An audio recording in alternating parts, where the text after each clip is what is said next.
It's always struck me as an irony of your career that for someone who claims to be, and in fact the records which you have made public at various times bear out your claims, someone who has had a very modest, straightforward, and open book financial history. Indeed, when you write about leaving the vice presidency, that you left with $47,000 equity and a second-hand Oldsmobile.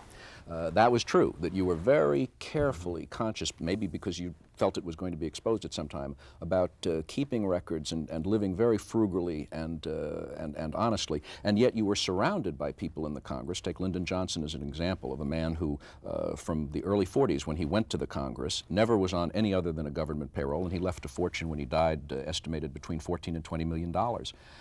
There were a number, if not a lot of people in the Congress at the time you were there, who were, without necessarily doing anything illegal, were making a lot of money. You didn't, and yet a lot of people still suspect that you've got an unlisted Bahamian or Swiss bank account. That why it's ironic that the least likely person against whom these charges should be made is the person against whom they are made. Well, of course, it goes clear back to the famous fund controversy.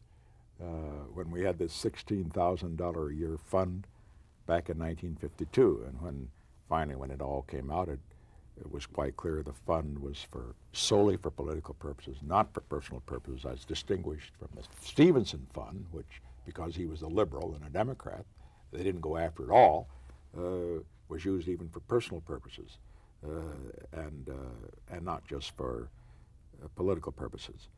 Going back to then, I have always, of course, been examined very closely by the media and by my political opponents in this respect, and so I've had to be like Caesar's wife. But I think that as far as the charge is concerned, it's just routine. I mean, opponents have to go after something, and so they can't believe that I could have served all this time in the Congress as vice president. Then I was practicing law for 8 years at a pretty good amount of money. Then I served as president for 5.5 years. That I could have, shall we say, as modest amount as I have. Understand, I'm very comfortable, but I'm not in that multi-class that people would expect me to have. That doesn't mean that the charge isn't going to be made. Are you impressed by people who have money? No, not at all. Not at all. In fact, most of them are very boring because that's all they want to talk about. I mean, to me, one of the most boring things to do is to go to Palm Springs or Palm Beach or Newport and see the so-called beautiful people with either inherited money, and some have earned it, showing off their gowns and their furs and their diamonds and their jewelry, and talking of nothing but money and food and houses and sometimes a little sex. But it's a bore. What was it like running against the Kennedy political operation and the Kennedy money in 1960? It was rough because they were smart, they were rich, they were ruthless. And by ruthless, I mean they'd do anything to win. You had the operation, for example, of Dick Tuck that I referred to. The media classified it as just fun and games because they were for him. In our case, they took poor Don Segretti, who was today's version of amateur hour, and made it out as political sabotage. All of it, of course, had no particular effect on the campaign, although it's quite irritating to be heckled and to have your schedule screwed up and so forth, and by having moles in your operation, which, of course, they were very good at. No, they play hardball. I mean, they may play softball out in the White House lawn over there, but it's hardball, or it may be touch football on the playgrounds, but it's tackle football all the way. Could you see the Kennedy money at work against your operation? Well, one rather humorous example. In those days, and thank God those days are gone, the black vote was greatly influenced by black preachers. And in those days, each party used to bid for the support of the black preachers, figuring if you get the preachers, they go out and tell their congregations, you get the black vote.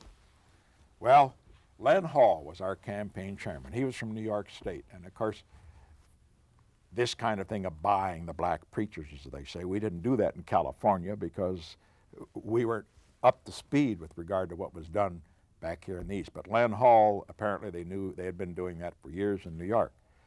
So he made an attempt to subsidize some of the black preachers and so forth with contributions and so forth in order to get their support. And he had a pretty good fund to do that. And he came to me one time, he says, "My God, I've never seen anything like it." I said, "I paid these fellows more than I ever got before, and Joe Kennedy's come in there and raised me every time. We didn't get one of them." Now, that's just one example. But the main example, of course, is in terms of the ability to buy time, to buy advertising, to pay precinct workers, et cetera, et cetera. And the difference was we were well financed in 1960, but they outspent us. And it's a miracle that we did as well as we did. Did Hubert Humphrey ever talk to you about his running up against the Kennedy political operation and finance operation in that campaign, and particularly in West Virginia? Very privately. He was not a crybaby, and he'd say it in sorrow more than anger, but he said, "Boy, it was really something. It was really something." And I know now why he felt it was really something to be up against the Kennedy machine. Because in West Virginia, for example, a state that he was predicted to win because it's 95% Protestant, because it's very, very much pro-New Deal, and Hubert Humphrey was much more of a New Dealer than was Jack Kennedy, and so forth, and a very poor state, and Hubert made a great appeal to the people on the poor basis, and yet he lost. And one of the reasons he said was that the money that was spent. And I've seen a study which indicated that the Kennedy people spent enough money in West Virginia to pay every voter $50. Well, whether that's true or not, I don't know, but I know that poor Hubert was outspent. But that wasn't the worst thing. It wasn't just, you can't just buy the voters in any state. The worst thing that happened in terms of Hubert was happened to him in Minnesota and in Wisconsin. Hubert was from Minnesota, of course. He was campaigning against Kennedy in the Wisconsin primary. It was very important for him to win Wisconsin because, after all, Wisconsin's in his backyard. And so it was predicted that he would win. So what happened was that just a few days before the election, the Catholic precincts in Milwaukee and other areas of Wisconsin were flooded with anti-Catholic literature, vicious anti-Catholic literature, postmarked from Minnesota. Everybody thought Hubert did it, and the Kennedy people did nothing to dissuade them. It was only learned after the campaign that an aide to Bobby Kennedy did that mailing. Of course, the press was a one-day story to them because, after all, they have a different standard for a Kennedy than they do even for a Hubert Humphrey. And another thing on Hubert, for example, the use of what I call hardball, and I would say, since it's illegal, a spitball tactic, was that the Kennedy people got Franklin D. Roosevelt Jr., Roosevelt being a legendary name in West Virginia. And they got him to go into the state and make speeches questioning Hubert Humphrey's war record. He wasn't in the service because he was legitimately not in it. He didn't dodge the draft. But they left the implication that he had dodged the draft. And only after the election did they say, "Well, we're sorry." Hubert, as a result, in his memoirs, he didn't want to be too much of a sour grape, but he said that beneath that beautiful exterior was a toughness and a ruthless, which I shall not forget and do not understand. In Ben Bradley's book, he indicates that President Kennedy had a terrific interest in the military records of some of his opponents, Humphrey, and he mentions Rockefeller and the man who ran against his brother for the Senate race. Yeah, they did the same thing on Rockefeller. As a matter of fact, I think President Kennedy, according to One of those, I think it was Bradley himself, said to him, look, you ought to ream out Rocky a little on his war record. Tom Wicker, the liberal columnist, wrote some years ago, "Nobody knows to this day, or ever will, whom the American people really elected president in 1960. Under the prevailing system, John F. Kennedy was inaugurated, but it is not at all clear that this was really the will of the people, or, if so, by what means and margin that will was expressed." Do you think that you were elected president of the United States in 1960? Well, many objective observers believe that I was. I'm not going to sit here and say that I believe that I was, because I haven't the evidence to prove that I was not or was. I will say this, however, there was no question, and these are facts, that there was immense fraud in Chicago, and it was all on that side, not on our side. And there was only 8,000 votes difference in this in Illinois between us. So it's only a shift of 4,000 votes, and I would have won Illinois. Then I needed only one other state. Could have been Missouri, could have been South Carolina. A shift of 12,000 votes out of 70 million would have meant my being elected rather than Kennedy. Now, the other state, however, where the major charges of fraud was made was in Johnson's state of Texas. And there were many precincts in heavily Johnson areas that twice as many voters voted as were on the rolls. In fact, there was a famous story that Johnson used to tell on himself. Kennedy kidded Johnson on an occasion, and Johnson didn't particularly like it, of being landslide Johnson. That was because when Johnson went to the Senate the first time, he won by a very, very small amount. And he won, they thought, by some hanky-panky, because he played hardball too. And then Johnson told this story about a little boy sitting on a curb down in a South Texas town. The little boy was crying, and somebody came up to him and said, "Manuel, why are you crying?" He said, "I'm crying because my father was here Tuesday. He didn't come to see me." He said, "Oh, but Manuel, your father's been dead for 10 years. "I know, but he was here Tuesday and voted for Lyndon Johnson. He didn't come to see me." So in other words, the voting of dead people and the rest, it occurred. But people say, if it did occur, why didn't you do as President Eisenhower and many others urged me to do? Why didn't you contest it? Well, there were clear reasons. I really didn't have any doubt about contesting it. Not really. My heart told me to do it. My head said no. It said no for this fundamental reason. One, it would be the United States would be without a president for almost a year before the challenges in Illinois and Texas could have been run through. And there was a good chance that we could finesse it. Eisenhower was willing to raise money from his friends in order to support that challenge, and I turned it down. The second reason was, and this was because of my travels abroad, I'd been to Latin America, I'd been to Africa, and I'd been to countries in the Far East that were just starting down the democratic path. The United States is an example of the democratic system. In those countries, an election means very little. You have an election, you either fix it, or if it comes out against you, you have a coup and overthrow them, or charge corruption, what have you.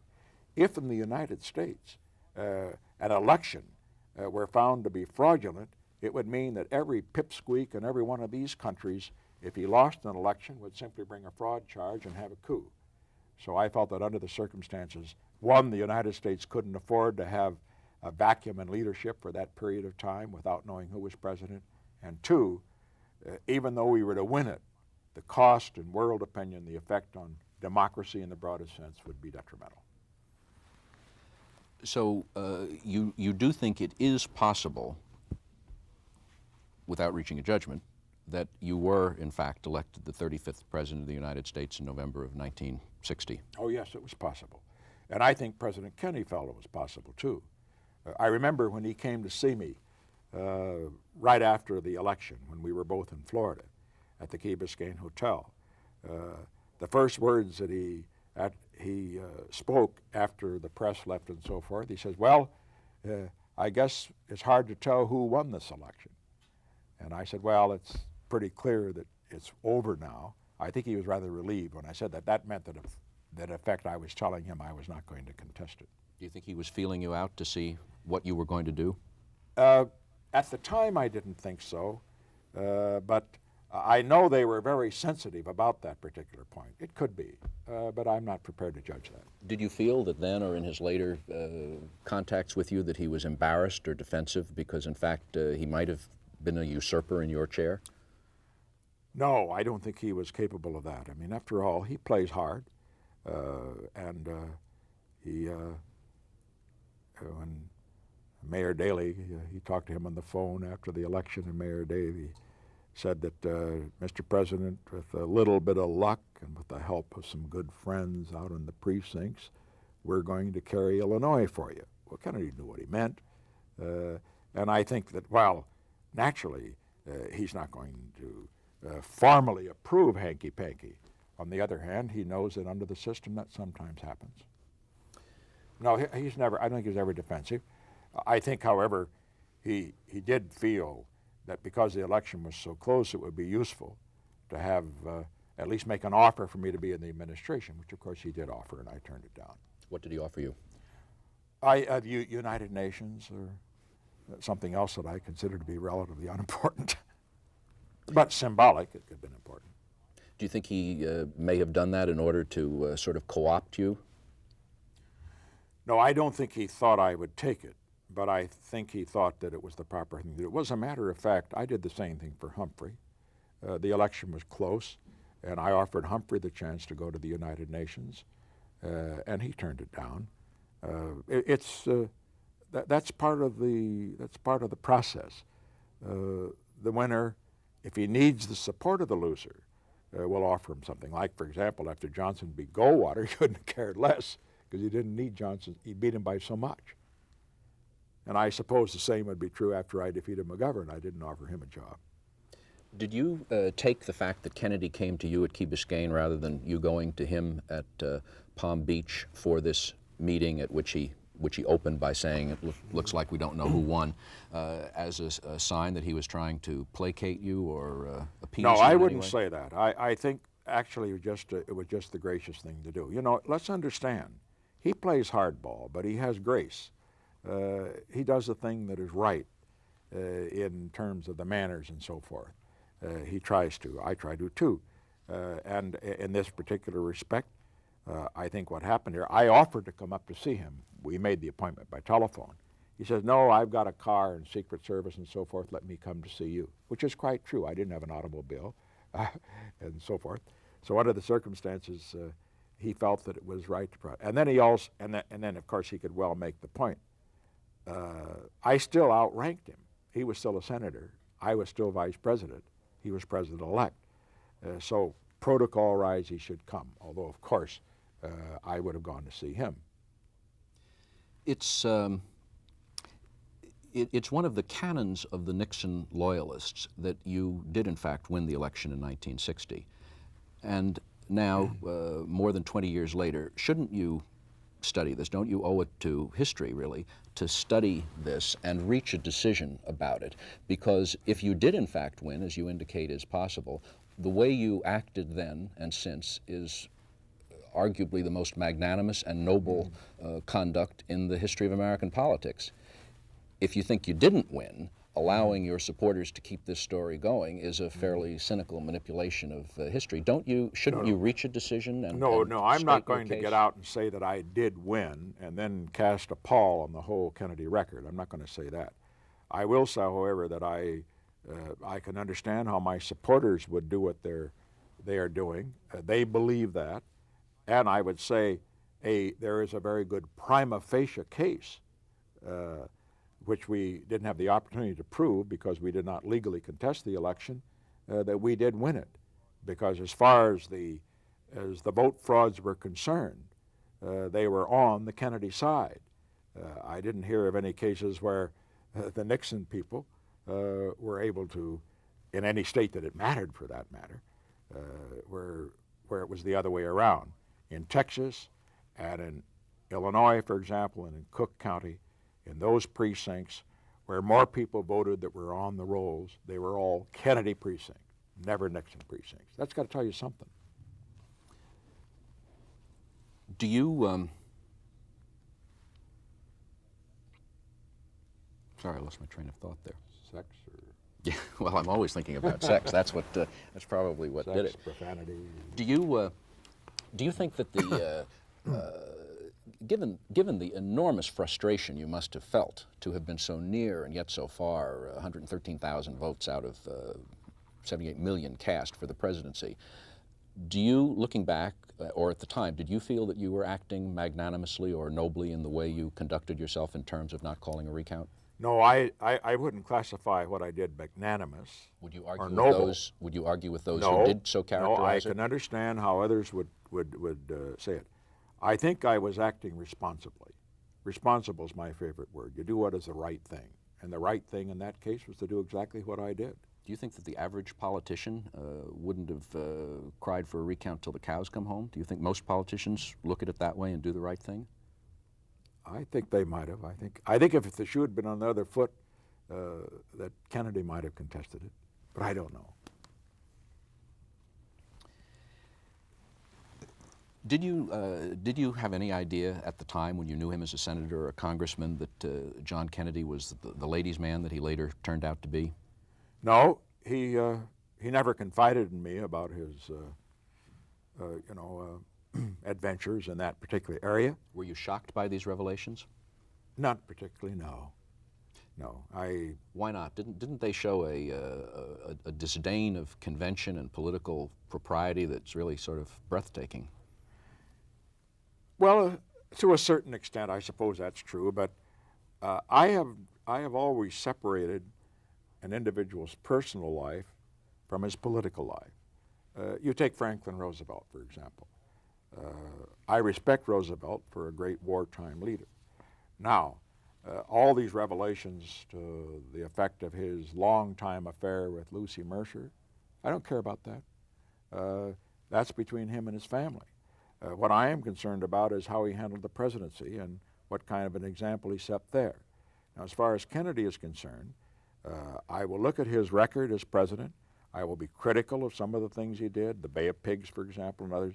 But as far as his extracurricular activities are concerned, unless that affected his handling of the presidency, I'm not going to be critical of it.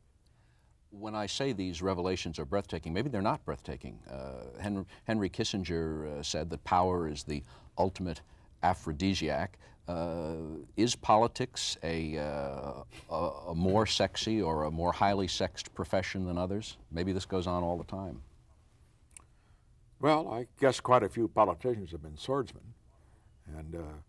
but that doesn't mean that a lot of businessmen haven't been, and even college professors now and then have a little hanky-panky. Didn't you once told a story that, was it Richard Russell described the campaigning conduct of one of his Southern colleagues? Oh yes, Russell and Kefauver.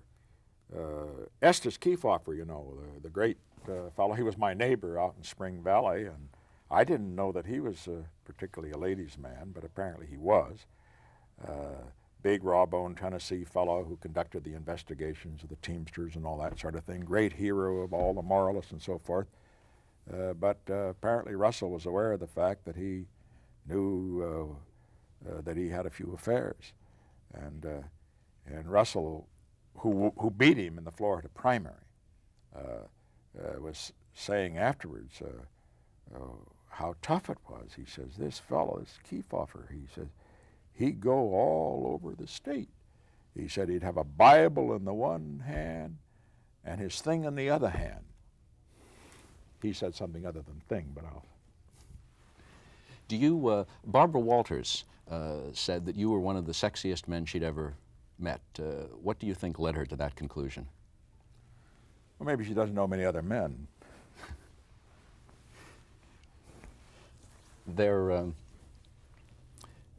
were widespread stories, and people have expressed not only moral shock, but strategic concern about the widespread stories that President Kennedy smoked marijuana in his bedroom in the White House with one of his mistresses, Mary Meyer. And in Timothy Leary's new autobiography, he says that he provided Mary Meyer with amounts of the hallucinogen LSD, and she told him that she was turning on people so highly placed in Washington that she couldn't name them. And President Kennedy apparently joked with Mary Meyer about what would happen if the Soviets staged a sneak attack while he was stoned. Given, is it simplistic or unrealistic to expect that the President of the United States is going to be stone cold straight or sober for every minute that he's in the White House, against the possibility that a sneak attack or some kind of a crisis could happen that he'd have to respond to right away? Given the laws of human nature and the laws of probability, should Americans worry if the President for an occasional couple of hours is high on some substance or other? Well, of course, you can get high on alcohol, and I would say that, however, generally at this time, and I felt this way when I was president, I'm sure that others have as well. Eisenhower used to have his couple of drinks and so forth, but you are inhibited. You are inhibited wherever you are in that office, whether on vacation or in the office itself, with regard to your personal habits.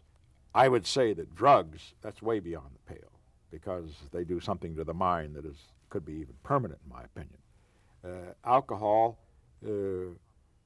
which of course is more common, is something that has to be taken, having in mind the capacity of an individual to take it. Let me say, in one respect, probably the biggest drinker in the White House, at least in the post-war period, was Lyndon Johnson. Of course, he did everything big. He ate big, he drank big, and he was a big man. And I have seen him go through, in one night, one of those midnight sessions that we had at the close of the Senate when I was Vice President of the United States.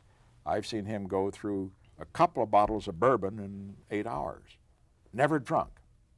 I mean, when people used to complain later that when Johnson was in, and the Kennedy people and others had turned against him who had been for him, and they used to criticize and say, well, Johnson drinks. Didn't bother me, because I knew Johnson could hold his liquor. Have you ever tried marijuana? Nope, never. I've smelled it once. That was, strangely enough, at the 72 convention. I was in Florida at the time, and apparently what happened there, right outside Convention Hall, there was a huge group of anti-war demonstrators were there. They all marijuana. And it smells sweet. And I went in and I asked the makeup person, I said, what is that stuff? Because I got in my eyes.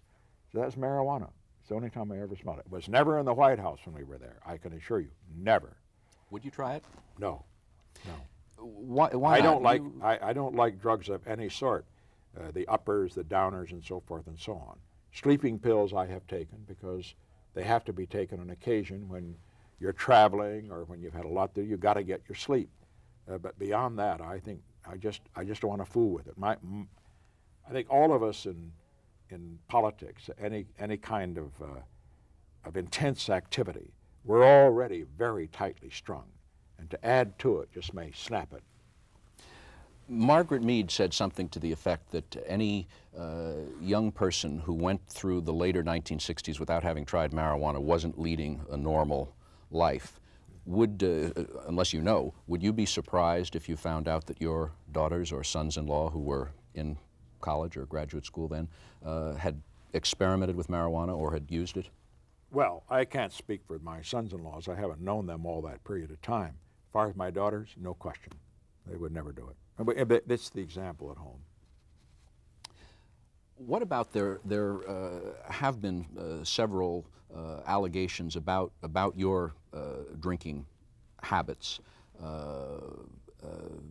Woodward and Bernstein, Seymour Hersh, Henry Kissinger, William Safire, John Ehrlichman claim that from time to time, not to put too fine a point on it, you got smashed. Hersh claims that he talked to people who listened in on an extension when you were talking to Henry Kissinger, when you slurred your words and made extreme statements or demands. And Ehrlichman has written that as early as 1962, he told you that unless you got your act into shape or cleaned up your act in terms of drinking, that he wouldn't work for you in a presidential campaign. How do you respond to this range of allegation? I don't respond to it. The record has been made as far as these people are concerned. They're speaking generally from from a different vantage point, and I just let the record speak for itself. Can't you at least deny it? No, I'm not going to deny it. I've made it clear I have had a drinks on occasion, but I was never in a position, and Henry Kissinger bears this out, incidentally, there was never an occasion when I was not able to exert the leadership functions that I was supposed to exert. That's one of the reasons I was that restrained. You're not concerned that a failure to deny might be seen as a tacit admission that you can't deny? No, I'm not. When I say I won't deny, I'm not going to deny that I have not had drinks, because I have. I do deny that I have ever had drinks to the point that I was unable to handle the office in a responsible way, of course. Let's get on with the stuff here. You're taking too long. What was your... Let's move. Yeah. What was your meeting with President Kennedy after the Bay of Pigs like?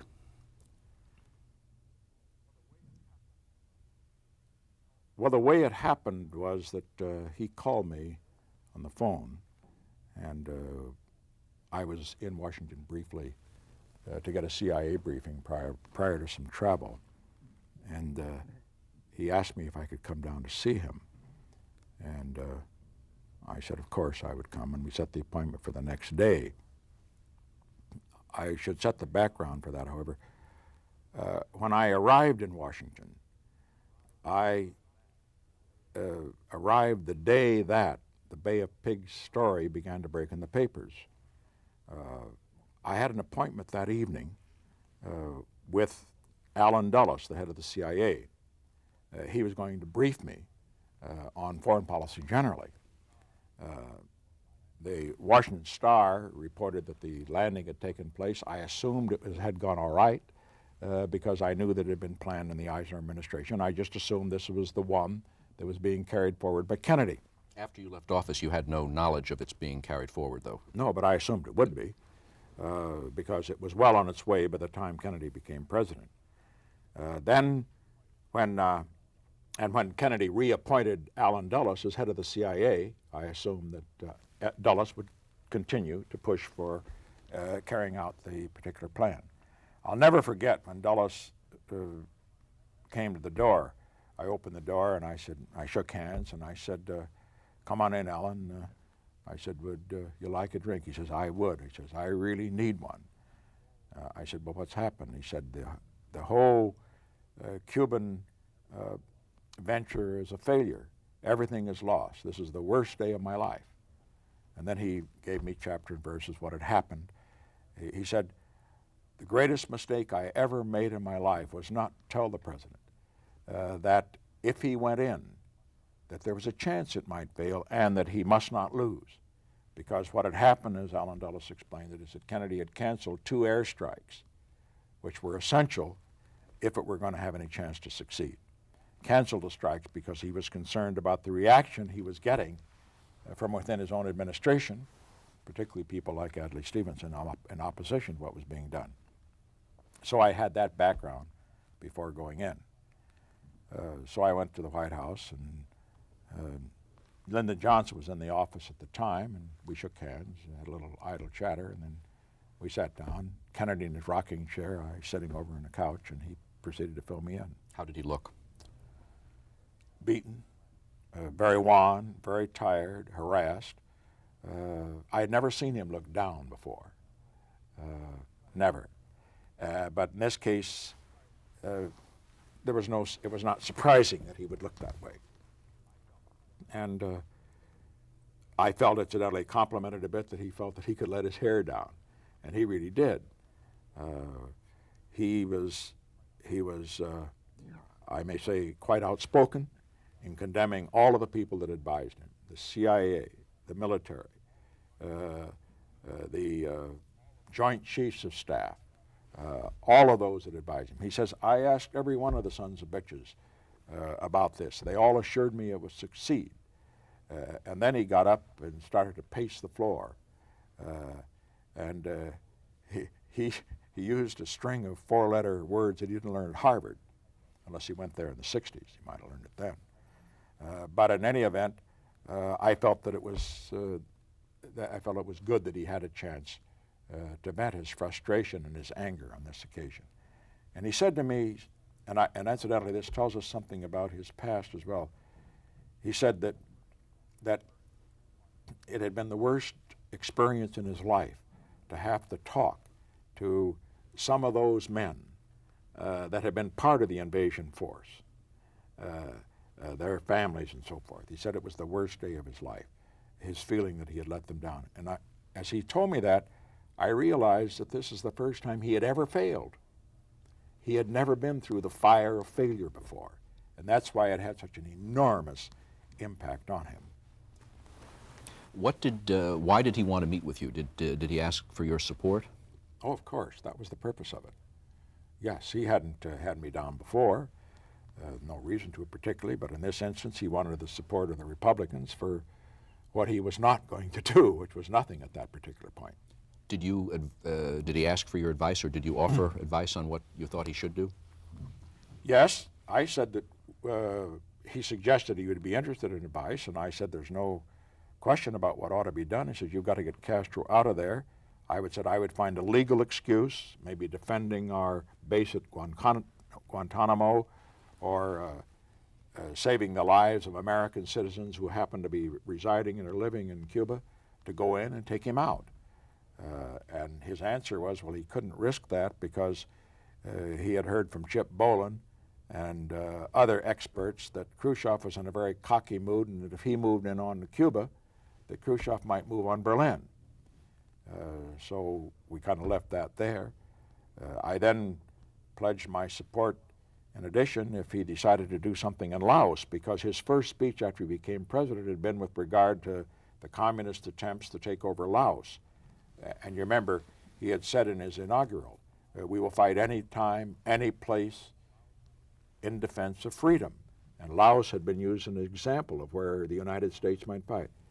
And then I was really shocked to hear him say, no, we can't do anything in Laos. If we can't do something about Cuba, 90 miles away, I don't think the American people will support doing something in Laos where we might be confronted with 1 million Chinese. Of course, later on, it was he who made the decision to send the first 15,000 Americans into Vietnam.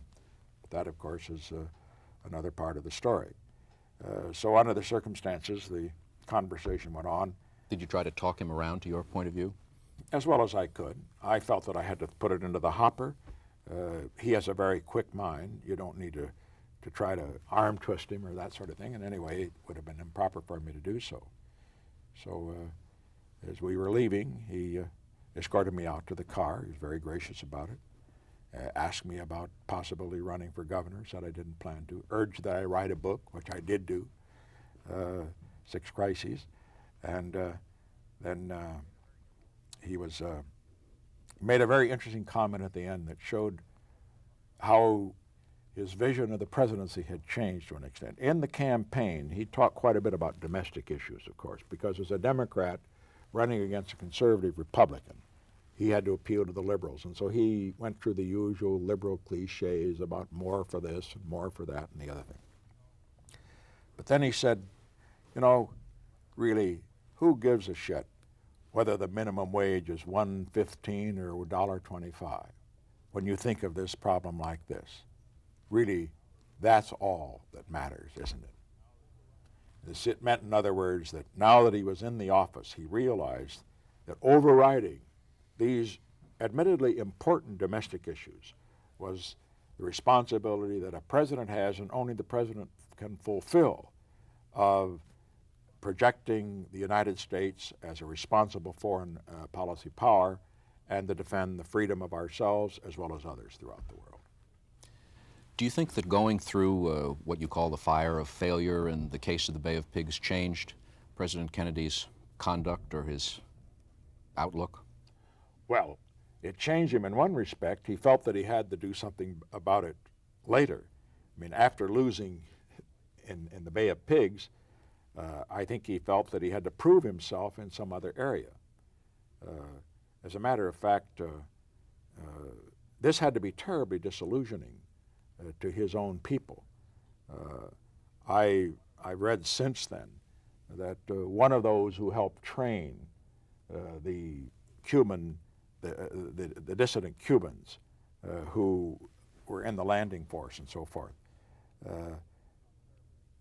was saying how terribly disillusioned they were, because they had this image of Kennedy, which was built up in the campaign and which came from his inaugural, that he was a macho fellow, that he would fight any time, any place, and take any risk for freedom around the world.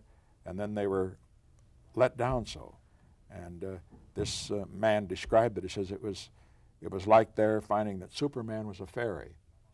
And so Kennedy had to change that image. And I think that's one of the reasons, among others, that he decided that the United States should play a strong, positive role in Vietnam. He didn't want to have Vietnam, for example, fall to the communists, because having failed in Cuba, and incidentally that failure was compounded by the fact that after the Cuban Missile Crisis, he gave Castro a privileged sanctuary in Cuba and said that we would restrain any further attacks by dissident forces based in the United States. This meant that he had to do something in other places of the world. So Vietnam turned out to be the place. Do you see then the Cuban Missile Crisis, that outcome of the Cuban Missile Crisis is usually seen as a Kennedy success and indeed the fruit of the lesson that he learned in the Bay of Pigs failure? Do you see the Cuban Missile Crisis as a failure, as another failure, or as not a success? I think I would say, I myself have said that the Cuban Missile Crisis was one where he very properly stood up to the Soviet, where he called their hand, where he instituted the blockade, and where they backed down and took out the missiles. On the other hand, the price that was paid, which many didn't realize at the time, where we took missiles out, it claims that they weren't any useful anymore. We took intermediate missiles out of Greece and Turkey, and also an agreement to the effect that the United States in the future would not support or any actions from the American shores against Cuba. This gave Castro the privileged sanctuary that he had and has today, and allows him presently. Cuba is the most awesome military power in the Western Hemisphere, except for the United States and possibly Canada, and also allows him to be the most effective Soviet proxy in the world, running around Africa and other places when they should be concentrating on Cuba. Did you talk to President Eisenhower about his opinion of the Kennedy's actions in the Bay of Pigs? Oh, yes. And he was as astounded as I was. I think what irritated him was the reflection on his leadership. The idea that all Kennedy was doing was carrying out the Eisenhower plan. And I remember he gritted his teeth. He said, "Can you imagine? They suggest that this was my plan? It wasn't my plan." He said, "I would never have approved a plan for an amphibious action of that sort without adequate air cover." And he says the plan did provided for it. And the reason that didn't work is that he withdrew the air cover. No, Eisenhower felt very, very strong about that and very critical of Kennedy. MacArthur, too. MacArthur's point was when he felt that Kennedy did not recognize the prime rule that a great power must follow. You don't start something unless you're prepared to finish it. And he should have thought of that before he went in. But having said all those things, Kennedy, having failed in Cuba, I think led to a certain extent to his doing what he did in Vietnam. And then the Vietnam thing was compounded by the fact that when Diem was murdered, assassinated, during a coup which Kennedy had supported, that led to the musical chairs, which exacerbated the Vietnamese problems, and the first 15,000 combat troops committed by Kennedy, and then escalating from there on. So you can really trace in a way, if you want to follow it historically, the involvement in Vietnam back to Cuba. One failure leads to another. In order to correct one failure, you want to prove yourself strong in another, and you're strong in a place where it's difficult to be strong. Vietnam was one of those. To reduce it to an absurdly simple level, could you say that one of the reasons we went into Vietnam was to prove that Superman wasn't a fairy?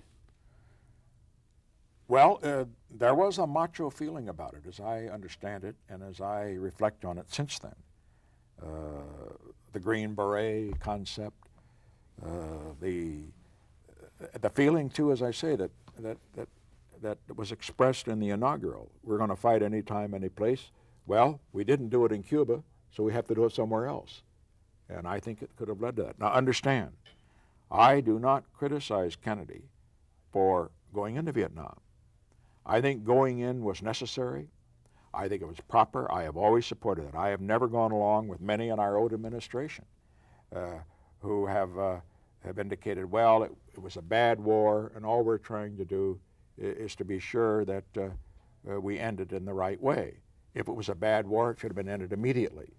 The point of the matter is it wasn't conducted properly, and that was the great mistake. Do you remember the first time you met Bobby Kennedy? What was he like? Well, Bobby Kennedy I met when he was working for Joe McCarthy. See, I was an investigator, and so was he. He was very intense, very different from Jack. In fact, Alice Longworth had a priceless comment about the three. I think she said Jack Kennedy was like a debonair. Alice, I remember Alice Longworth used to describe the three Kennedy brothers, and she used to revel in how different they were. She said Jack Kennedy was a debonair man of the world, a movie star, and Bobby Kennedy was an 18th century Jesuit priest, and Teddy Kennedy was a gregarious Irish politician. And I think that says it well. Bobby Kennedy was humorless. I've often heard Jack Kennedy laugh and tell funny things. I didn't know Bobby that well, but from what I've been reading about him, he was very intense, very hardworking, very dedicated. But he could be dedicated to anything he was in at the particular time. He was totally dedicated to McCarthy and what he was doing. And John McClellan, who was the overall chairman of that committee, said that he had never seen a more dedicated, hardworking man than Bobby Kennedy when he was working for McCarthy and then for McClellan. So I saw him. Another time that I saw him, apart from casual meetings and other occasions, was at a football game. The year was 1960, or I should say 1959. It was the playoff game for the National Football League Championship. That was before the new league came into being. It was a game in Baltimore between the Baltimore Colts and the New York Giants. The Colts incidentally won in a pretty good game. But I remember I was sitting by Bobby in the owner's box, and I was interested in the game. Bobby went into the game. He never talked about the game. He wanted to ask me how would Jack do if he were to enter the California primary. It was a long way off. I said I thought he would do well, which I believed at that particular point. But I could see then that this was a totally political animal. We have to break. Okay.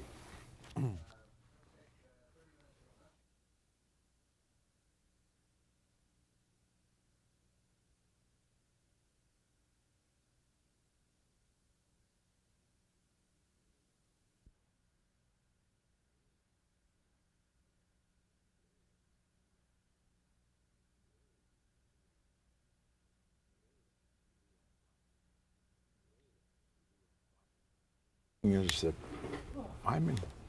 Ray feels strongly, that the reason Helms was so concerned about that June 23rd tape didn't go over this. How's that now? Remember the CIA, and he didn't want to turn it over. Surely and was. Never did. Well, it was all over the place. And it came in later, see, and he just never did give it Got to it us. now? Don't you think that's Yeah, it? And Helms was absolutely. basically a Democrat. That's what they're scared on. Don't you think so? The Kennedys were scared because it would have tied Kennedy to Giancana.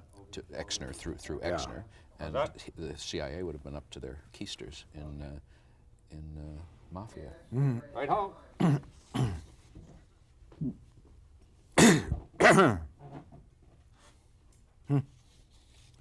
Well, also I sort of put aside those assassination plots, but obviously there was one. Operation Oh, Mongoose. there's no question. That See, there we was. didn't know about that. And that it I got didn't to know a about it very when I was far president. point. See, I didn't know about it then. Helms never told me about that. See, Well, I guess that only came out in the '75. That's in right. The Rockefeller stuff. Yeah. that's right. This damn fly. Does it bother you? No, I haven't seen it yet. I saw it earlier.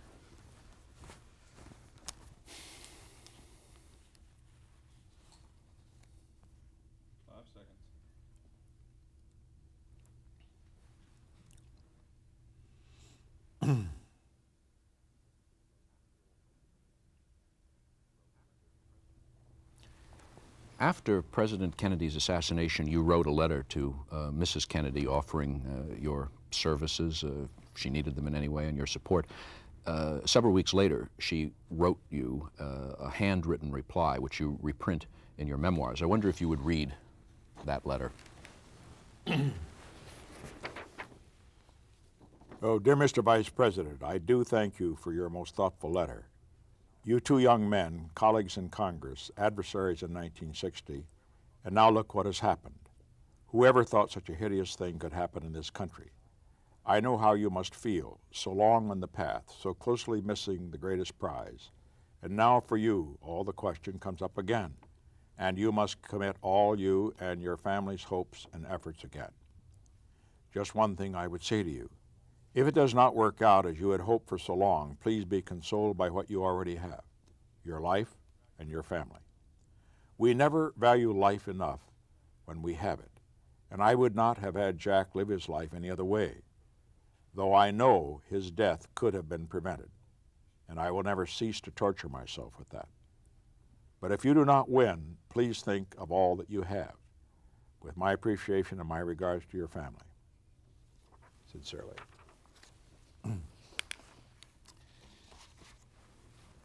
Do you remember your first meeting with Ted Kennedy? It was a rather curious meeting, as a matter of fact. It was while I was vice president. I'd just become vice president in about 1953 or 54. My office, vice presidential office, was right across the hall from Jack Kennedy's senatorial office. And I used to get to the office quite early in the morning. One day I arrived at my usual early time, and here was a young fellow sitting on a suitcase outside of the Kennedy office door, which was not yet open. It was Ted Kennedy. So I invited him in and had a cup of coffee with him, and we talked a little about wherever he was going to school, and that's how we got acquainted for the first time. Did you see a future senator in him then? Could you see the family resemblance? Oh, the resemblance, yes. I would say, incidentally, in terms of appearance, that he was the best looking of the Kennedy group. I don't mean that they all weren't good-looking men, but Teddy, I think, in terms of appeal to women, probably was the most glamorous. Do you think that he has in 1984, or he's still a young man in 1988, that he still has a viable presidential future in American politics? Oh, without a doubt. He has much of what it takes to go all the way. First, he has money. Second, he has the best brains that money can buy. And third, he also has the Kennedy mystique, which is still around. He is the one that carries the torch for both of his brothers, both of whom were assassinated. I would say, too, that he's a very good campaigner. As I look at the three of them, curiously enough, this will surprise some people, the one who was the most effective senator was not Jack or Bobby, but Teddy. Bobby wasn't there long enough. Jack was not too well during his Senate years and was campaigning for president a great deal of the time. But Teddy is a very natural politician. He likes the Senate. He likes being on a committee. He has a very good staff. He works hard and so forth. I'd say that his problems, he has one other asset going for him. Who's going to beat him? Well, maybe one of the Democratic candidates currently on the scene will rise to the top, but at the present time, as somebody has recently said, you've got about 6 candidates for vice president running for president on the Democratic ticket. I would say, too, that he's got to pray in 1984, assuming that lightning doesn't strike him through some sort of a draft, that Ronald Reagan wins. Because if Ronald Reagan wins in 1984, I think that in 1988 it will be very, very difficult for him to take on an incumbent Democratic president. In other words, he can run in 88, but I think by that time he's going to be over the hill in age, which brings me, of course, to the last point. His problem is that at the present time, one of the major appeals of the Kennedys generally has been that they appeal to youth. And there's nothing more pathetic than a middle-aged man trying to act like a teenager. He's got to grow old gracefully and still be young enough in heart and actions and so forth to appeal to youth. But adding it all up, I would say that on all the people on the scene today, he has as good a chance as any to go clear to the top. The conventional wisdom is that although that he's got two major problems. One is that although he has the looks and the money and the staff, that he doesn't have the ambition, the fire in the belly that the others did. And then, of course, the other is Chappaquiddick.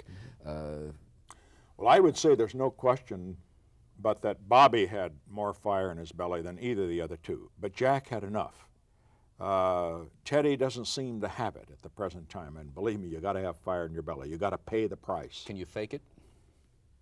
Oh, yes, I think so. And I think that is what his admirers, the rest of the sort of the Kennedy entourage that realize they want another one in there, that they'll attempt to have it put on. Anything can be faked, particularly in this day of television. Isn't the camera supposed to never lie, though? Wouldn't the camera reveal that? I don't give that much credence to what the camera could do. It can see through a lot, but I would say that if it comes up to the point where he thinks he has a real chance, he'll get up for it. He's not a weak man. Now, as far as the Chappaquiddick thing is concerned, that's hurt him up to this point. Certainly, the Roger Mudd interview, the famous Roger Mudd interview on Chappaquiddick, hurt him the last time around. But as time goes on, that's going to recede into the background. And people are going to look at the Teddy Kennedy of today rather than the Teddy Kennedy in his misspent youth. You know, it's an interesting thing. That used to drive Lyndon Johnson right up the wall. The fact that Teddy Kennedy, after the death of this girl at Chappaquiddick, that he seemed to get off so lightly. And he once remarked to a friend, he says, well, gee, if I'd been out with a girl and she'd been stung in the ass by strike that. He said that if I'd been out with a girl and she'd been stung in the ass by a bumblebee, they would have put me in Sing Sing for life. And there is somewhat of a double standard there. I think Johnson had a good beef. Do you think he's got off lightly, Ted Kennedy on Chappaquiddick? I would say that it seems to be a very light, well, let me put it this way. From a legal standpoint, it would seem so, where death was involved and the rest. From the standpoint, however, of the political price he paid, who knows? The personal price he paid, who knows? I mean, only he can tell us about that. He's paid a price. Does it say something about the American political process or the American people that someone who did something like that or to whom something like that happened X number of years later can be back as a very viable political presidential possibility? Well, it says something about the political process generally, not just in the United States. People generally are not going to hold an action against an individual forever. An individual has a chance to come back from adversity, and he has that chance if he's able to wheel it. I do not think, as a matter of fact, that Teddy Kennedy failed in his 1980 bid or in the earlier bids solely because, or even primarily because of Chappaquiddick. Perhaps without Chappaquiddick, he would have been more sure to win. But I think it was the fact that he just didn't seem to be presidential. He didn't answer the other questions as well as the ones about Chappaquiddick. He didn't seem to be decisive enough and strong enough. Now, he may be able to overcome that. And if he can overcome that image of indecisiveness, of knowledge about the issues, the Chappaquiddick thing will get behind him. I think it's possible, particularly in view of the fact that there doesn't seem to be much competition coming up on the Democratic side. What do you think, or do you have any opinions about the subsequently alleged Castro connection behind President Kennedy's assassination?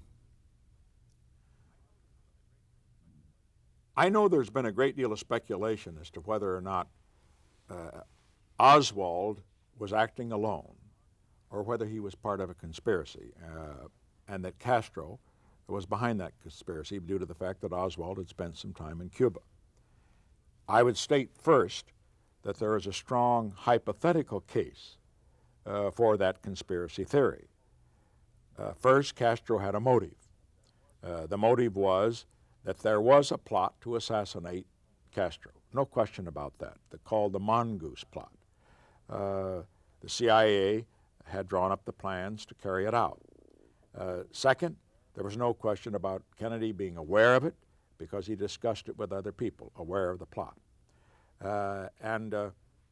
Also, there doesn't seem to be much question that Castro was aware of the fact that there was a plot, because 2 months before the assassination, he made a comment to the effect that if the Americans were trying to engage in activities against him, that they should fear for their own lives.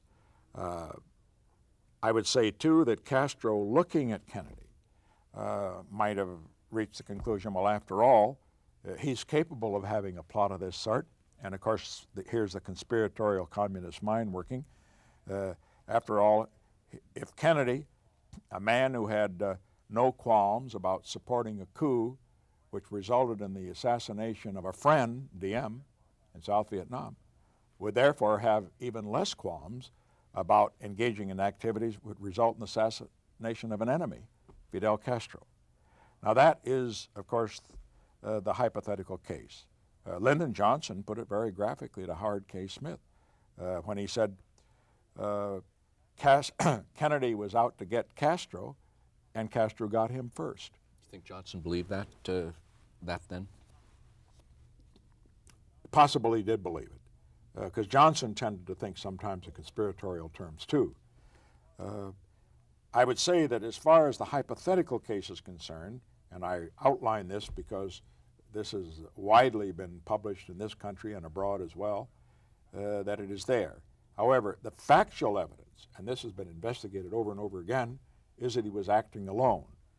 So I have to assume that that is the case, and I will say that is the case. I think all of us should say that is the case, and this we have facts to disprove that and prove the hypothetical case.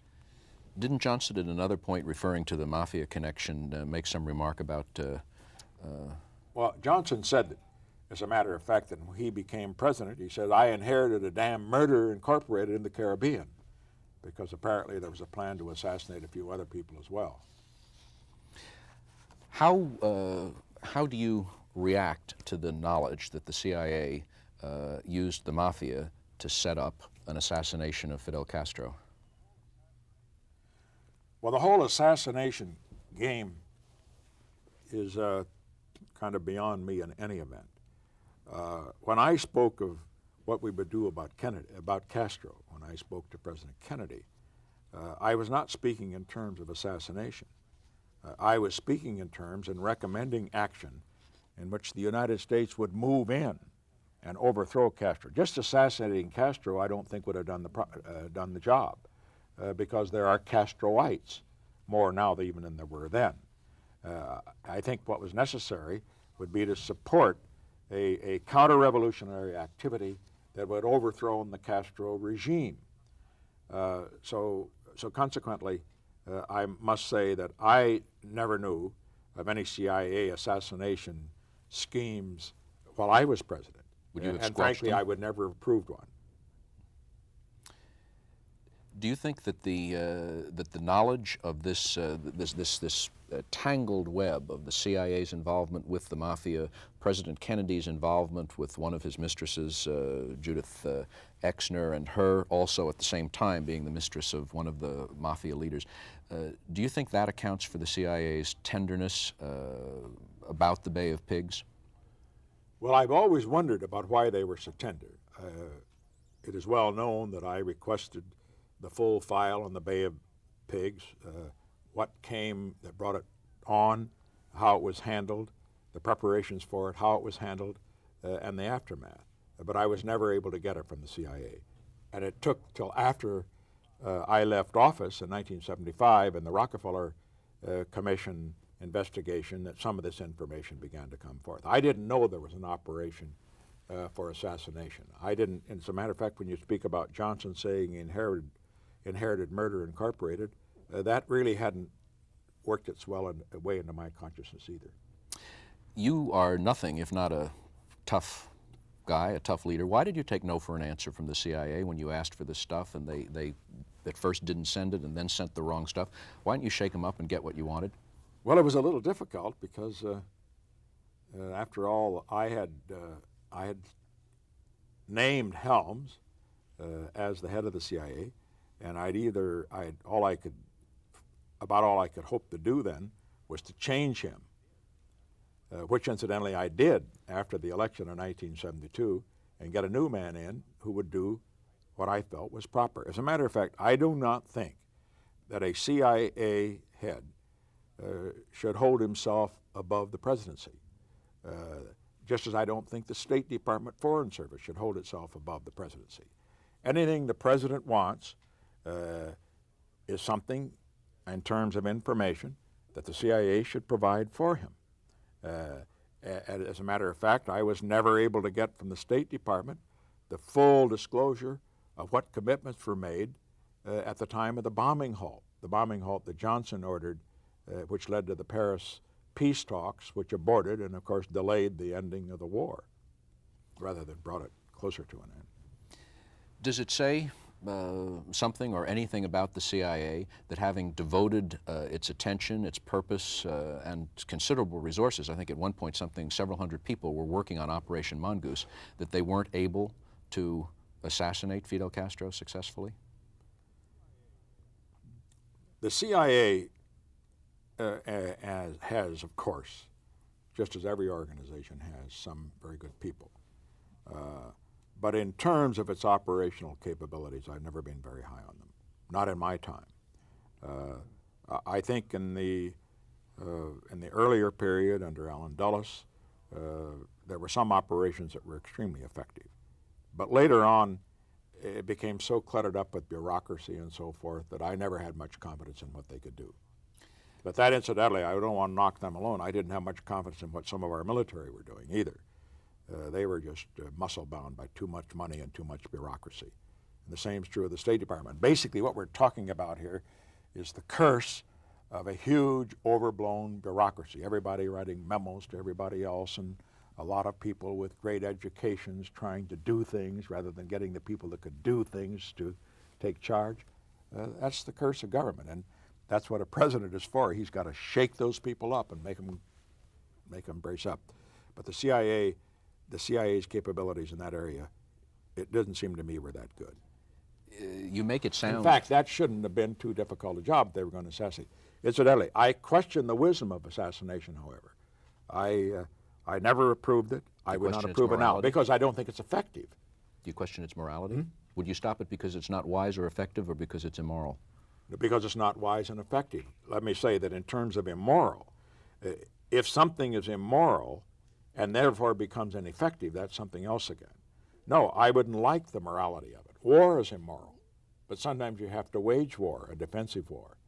And maybe that doesn't make it moral, but it certainly isn't immoral to resist, for example, a communist takeover of South Vietnam. It's more immoral to allow the communists to take it over and have hundreds of thousands of boat people drown in the China Sea and millions of Cambodia killed and starved to death. But in terms of the moral problem, as far as assassination is concerned, certainly I don't like the idea of it at all.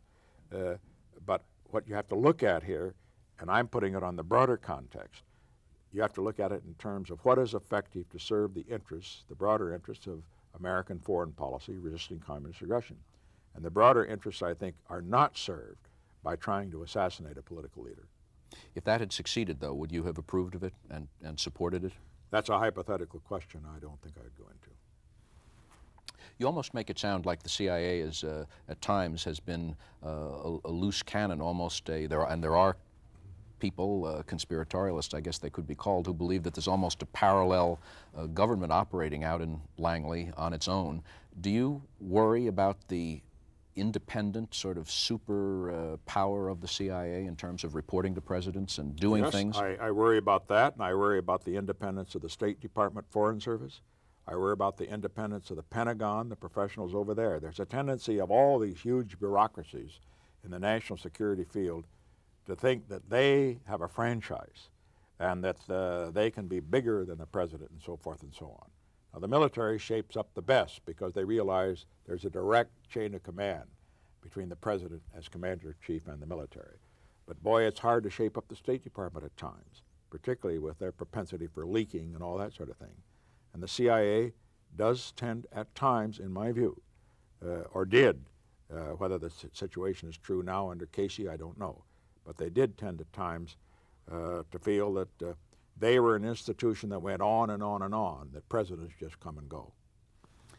In February 1971, you invited Mrs. John Kennedy and her children to come to the White House for a private dinner to see the portraits, the official portraits of President and Mrs. Kennedy that were going to be unveiled. Do you remember that visit, that private visit? Yes, we arranged it because we knew that she would like to see the portraits. We knew also, and we understood this, that her feeling about privacy was such that she didn't want to come with her children to see it with a huge crowd of tourists and others around. So we arranged it very privately, arranged the visit privately. There was no press present. No pictures were taken, which is unfortunate. It would have been nice to have had a picture. We didn't have the White House photographer there. And it was a very pleasant evening. The children were just growing up then. They were very young, and they had the problems that young people have. For example, I remember that one of them, I think it was the boy, when Mrs. Kennedy, Jacqueline Kennedy, ordered milk for him, said, well, I'll take some milk. He says, I don't like milk in foreign countries. It's so icky. But he drank the milk here. And then she was a little concerned because he spilled some of it. But what I, incidentally, am particularly delighted at is that both the boy and the girl seem to have grown up very, very well, because it's terribly difficult for children of celebrities, and particularly one in the spotlight, such as the children of John Kennedy and Jackie Kennedy, to grow up and just be normal, or even shall we say, subnormal, and they are far more than that, I'm sure. I remember, too, that when she came in, we were sitting around in the little reception area before going into dinner, and the White House butler who waited on us had been there in the Kennedy White House, Allen. And he asked everybody what they wanted to have for drinks. She came to Mrs. Kennedy, and he said, what'd you like, Miss Kennedy? She said, ginger ale. He looked startled. He said, ginger ale? She said, oh, maybe a little vodka. And so we had our drinks, and then we went into dinner.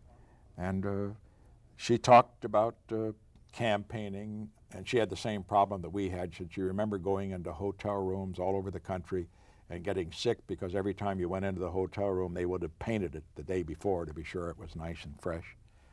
And then on one occasion, when the conversation seemed to drift away, she said something rather interesting. She said, you know, I always live in a dream world.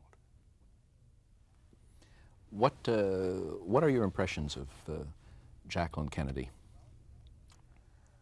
Well, I do not know her well, first.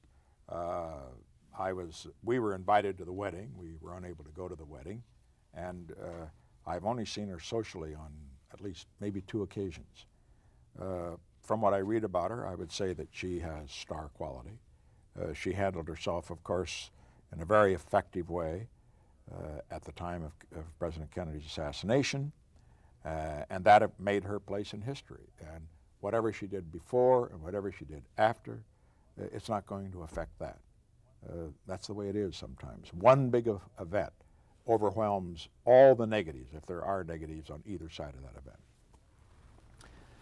Do you remember your first meeting with Lyndon Johnson? Well, I was flat on my back at the time. I was in the Congress. I'd just come to Congress, and was carrying Tricia, our older girl, and slipped on the ice at the little apartment house where we lived out in Alexandria and broke both elbows. So I had to go to not to Walter Reed, I went to the Naval Hospital, as a matter of fact, Bethesda. And right across the hall from me was a Texas congressman who was a member of the Ways and Means Committee, who had fallen on the ice in Washington crossing one of the icy streets. You don't have ice in Washington that much, and I from the West weren't used to it at all, and neither was he. So we were sharing those opposite suites. And in came this very handsome, vigorous young man, bringing a big bowl of chili. It was Lyndon Johnson. This Texas congressman loved a little restaurant out near Rockville. He said made the best chili, even better than they made in Texas. And so Johnson had gone out there, got the chili, and brought it in to him. So I shared the chili with the congressman and Lyndon Johnson. But I remember he was tall, of course. He was a big man. He was handsome, thinner then than he is now, or was later on. But he cut a striking figure. He also, I saw from that time, and it was always true thereafter, he was a fashion plate. I mean, he had cufflinks. Most of the rest of us wore just sort of store clothes, well-tailored suits. A very impressive-looking fellow. Wasn't, or maybe that was part of the fact that he was considered to be sort of a ladies' man? Well, all this talk about Johnson and Kennedy being ladies' men, again, it's something I never discussed with either. I never participated in any of their activities, as far as I know, and frankly, I think it's pretty much irrelevant in terms of their performance in office. My point is this: whether it's being a ladies' man, whether it's the health problem, whether it's any other activity of that sort, what is important is what did the man do? He's got to have a personal life. He's got to have a private life. Now, it's only when his private life impinges upon his public life then it becomes a public issue. And if someone who is a ladies' man does it so blatantly that it sets a bad public example, that's something else again. And the same is true of whatever it is, philandering, drinking, or if his health is so bad that it impinges on his public performance, as it did with Woodrow Wilson when he'd had a stroke and for 17 months didn't even act as president, or Franklin D. Roosevelt when he was no longer able to act effectively when he went to Yalta. That's when health then becomes the issue. But otherwise, it's not a legitimate issue, and it's one I don't like to discuss. One gathers that Lyndon Johnson really had to be experienced to be understood or appreciated. What was he like to know? Big. Everything about Johnson was big. He was a tall man, a big man. He gestured expansively. He ate enormously, much too much. He had to constantly diet. He could drink like nobody else. I have never seen anybody who could drink so much and not be affected by it. I never saw him drunk. Oh, he'd maybe slur a word now and then, but Lyndon was always in total control. He was the man in motion, perpetually in motion. Without question, when you judge Lyndon Johnson, he was the most effective legislative leader of the period that I was around, 37 years or so. The most effective legislative leader, probably